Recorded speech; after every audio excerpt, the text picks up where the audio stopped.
When I was a teenager, my dad took me to school every single morning. And one morning after he had dropped me off, my best friend was waiting for me and she was like, "Hey, do you want to skip school today? My aunt's coming to pick me up." And me being the rebel that I was like, "Yeah, let's do it." And so we hid in the stairwell at the school until the bell rang. And then as soon as the bell rang, we went outside and hid behind the dumpsters until her aunt came to pick us up.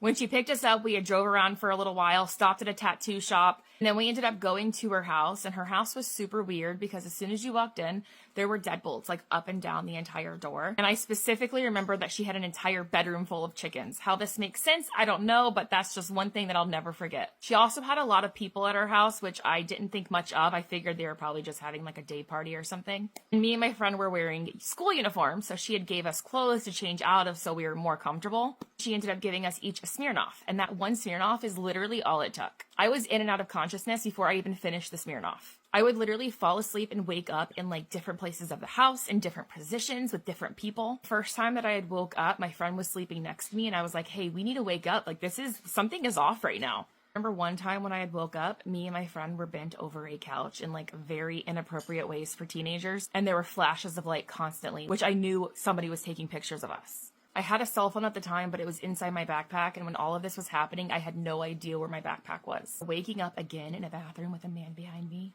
He was pulling my hair so hard it hurt so bad. Then I woke up again holding a roll of toilet paper, cleaning up a massive amount of blood on the floor. I was completely undressed, and I remember running around the house trying to find my backpack so I could find my phone so I could call for help.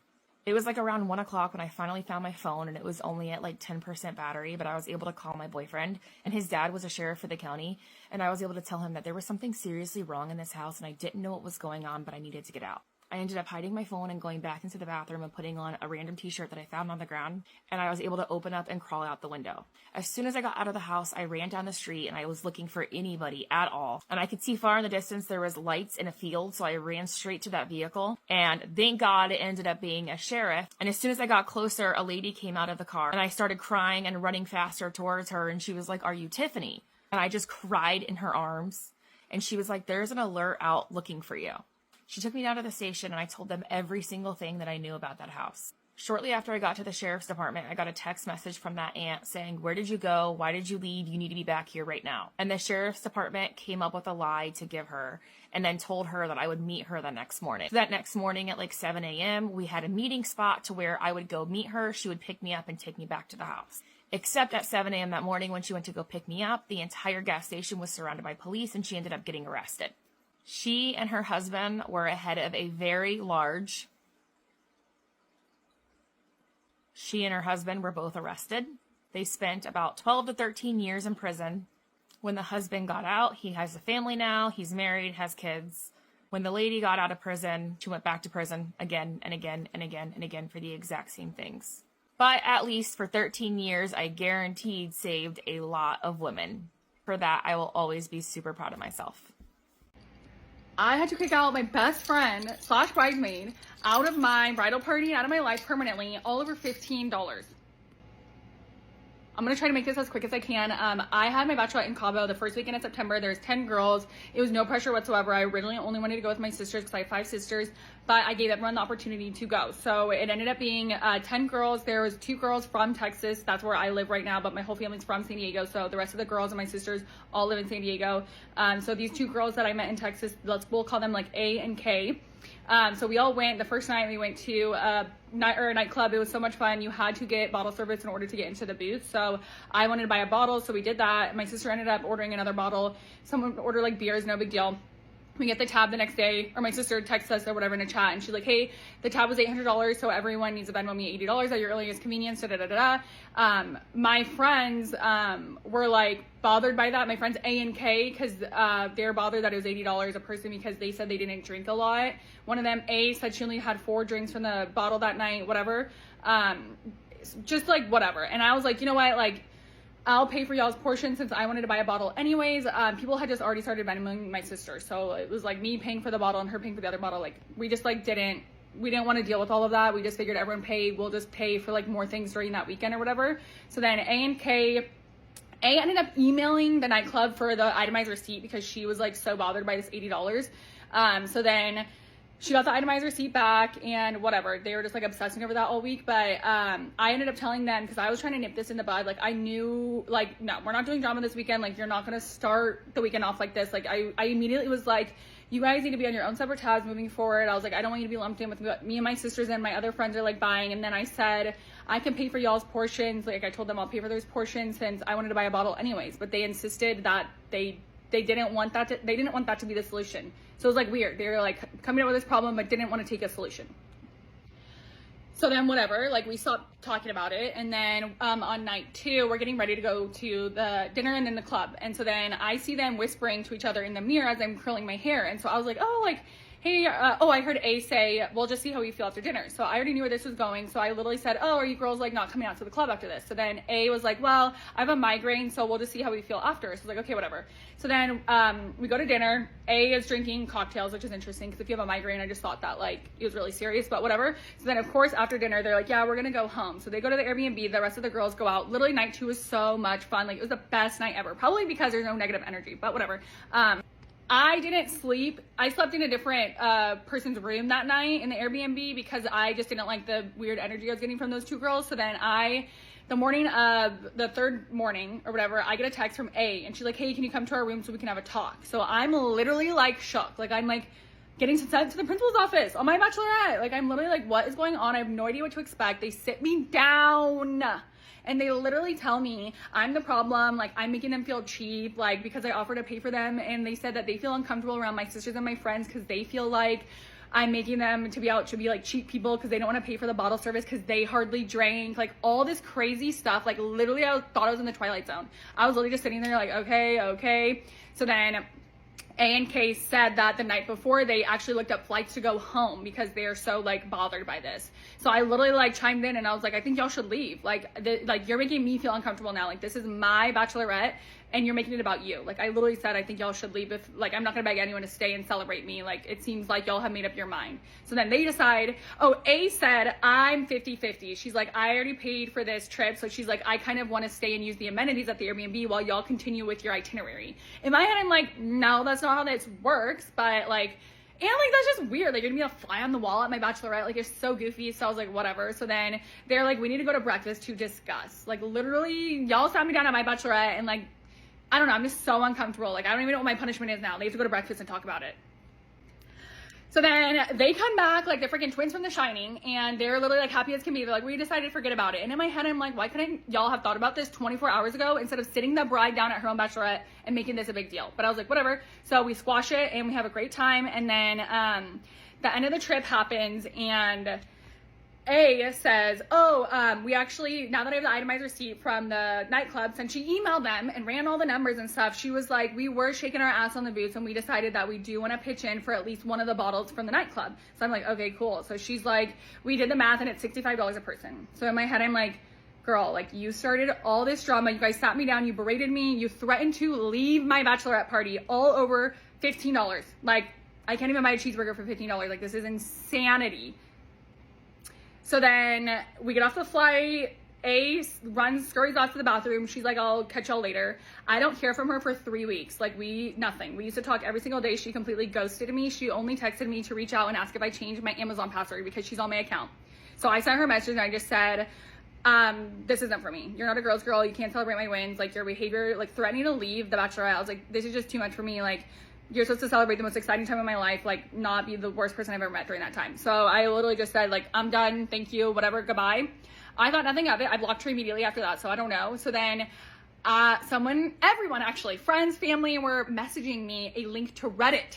So A had made an entire Reddit post about me, which I screenshotted it all. I even screenshotted the comments and literally just making me and my sister seem like pieces of shit. And then there were 6,000 comments.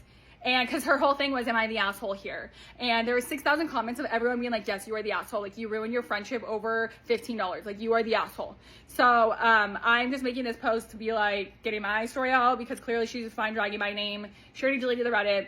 I do have screenshots of it if anyone wants to know, like, the Reddit. And the comments are hilarious. But yeah, this is your sign that if you have any reservations about any friends, do not include them in these special moments that you can't get back again. Grab a snack, grab a drink, get cozy. This story is absolutely insane. This happened a little over a year and a half ago. This guy comes into my place of work. For privacy reasons, I am not going to share where I was working or why he was there. But he was around my age, very cute, and there's definitely a flirty vibe going on. Now, I am a professional, so I'm not going to make a move at my place of work, but there was definitely a vibe going on there. So he leaves, and of course I'm like, that's probably the last time I'll ever see that man again. I'll miss him. Then the next day, I get a follow request on Instagram from him. This is the ideal scenario. This means that this man had to go home, Google my place of work, figure out my name, my first name, my last name, find my socials. I know it's not that hard in today's day and age, but if he wanted to, he would. And he wanted to, and he did. He sends me a message on Instagram and we start DMing back and forth. This is just the best case scenario. So after texting for a couple days, he sets up a date and we go on our date and it's really fun. He is in school to be a pilot, really seems to have his life together, which is not something I typically find in men. Everything was just easy with him. The conversation, I wasn't constantly thinking like, okay, when is this gonna end? How do I leave? It just all felt really natural. So we go on 2 or 3 more dates after that. And not to make you mad, but I kind of decide I want to end things with this guy. Even though he checks a lot of my boxes, he's not funny. And I don't know about y'all, but humor is such a big thing for me. Making sure we have the same banter, he gets my jokes, and he also can make me laugh, and that just wasn't happening. I sent him a text and I'm like, hey, I've really enjoyed getting to know you. This has been a great time, but I just don't think I see this working out long term. And he responds and is very, very nice in his response, saying, I've also really enjoyed getting to know you. Please let me know if you ever need anything. If you ever change your mind, the door's always open. I'm like, okay, that's really nice. And I tell him, you know what, like, I'm totally fine if you just want to be friends. And he's like, yeah, actually, I'm totally fine with that as well. So we continue to text, we talk on the phone after work sometimes, and just kind of start building a good friendship. So after some more consideration, I'm like, okay, you know what? Maybe I just need to give this guy a chance. Like, maybe we can overlook the humor because he checks all these other boxes, and I normally go for very toxic men, and he doesn't seem very toxic. I send him a text, and I'm like, hey, what are you doing this weekend? He tells me that he has a wedding on Saturday, but he's free Sunday. So I'm like, okay, what if we go grab some day drinks and kind of hang out? He is totally down. We keep texting the entire week. He goes to the wedding on Saturday and we're texting the entire day that he's at this wedding. He's telling me he's drinking, he's having a lot of fun. And the last text I get from him was at like 1 a.m. and it was very clear that he was drunk. And the next day, I didn't hear from him, which was very weird considering we've been communicating very consistently. So the next day at around 9 p.m., I texted him and said, are you alive? Just meaning like you had a long night, you're probably very hungover, like how are you feeling? I don't hear anything. The next morning when I still hadn't heard anything, I texted him being like, listen, if you're gonna ghost me, just at least let me know that you didn't die in a car wreck last night. Let me know you're alive and well, then we never have to speak again. I still don't hear from him, so I block his number. The next day, I get an Instagram DM from his Instagram account being like, hey, we've been getting texts on, let's call him Joe. We've been getting some texts from you on Joe's phone, and we just wanted to let you know that he got in a horrible car accident Saturday night after the wedding and is on life support. I start freaking out because literally the last text I sent to him was like, please let me know you didn't die in a car wreck. I respond to the message and I'm like, I am so sorry. Please let me know if there's anything I can do. Like, can I bring up flowers to the hospital? And they're like, no, out of respect for Joe, we're not allowing any visitors. And I'm like, totally understand. So I unblock his number and continue getting updates on how he's doing. The weird thing was his text sounded a lot like him. I was trying not to read into it too much. Then I told my friends and my friend was like, let's do a background check because if he got in a drunk car accident Saturday night, that will show up on his record. So she does a background check on him and there is no record of a car accident or anything of the sorts. Very strange, but what am I gonna do? Text him and be like, I know you're lying. Through the background check, we figured out some of his family members' names. I look up some of his family members on social media and there is no sign of this man being on the hospital, being on life support. Please pray for our family, a GoFundMe, just, you know, anything like that. I get a text update telling me Joe is doing great. He got taken off life support today. They're gonna let us go home tomorrow. And I just respond being like, that's so amazing. Thank you for the update. Mother's Day rolls around. Like, okay. If this is true, there's no way that mom is not going to make a post on Mother's Day saying, my baby boy is coming home, the best Mother's Day ever. Thank you for all the prayers, just something. So I go to his mom's Facebook and she has posted a family photo. You know who's in that family photo? Joe. Smiling ear to ear, no injuries anywhere to be seen on this man. And it gets better. You know who's standing next to him? His girlfriend. So of course, I click on the girlfriend's name, stalk her Facebook, her Instagram, all the things. She has been dating Joe for the past 4 years. They have been in a relationship for 4 years. Sorry, I just had to say that twice. I, of course, immediately confront Joe. I text him and I'm like, bro, what the fuck? Blocks me on everything. And I never hear from him again. Absolutely insane. First of all, they've been together for 4 years and there is no sign of her anywhere on his social media. Second of all, if you're gonna cheat on your girlfriend, just ghost me. Like, I didn't need this entire fake story about you almost dying. It definitely put me through quite the emotional roller coaster.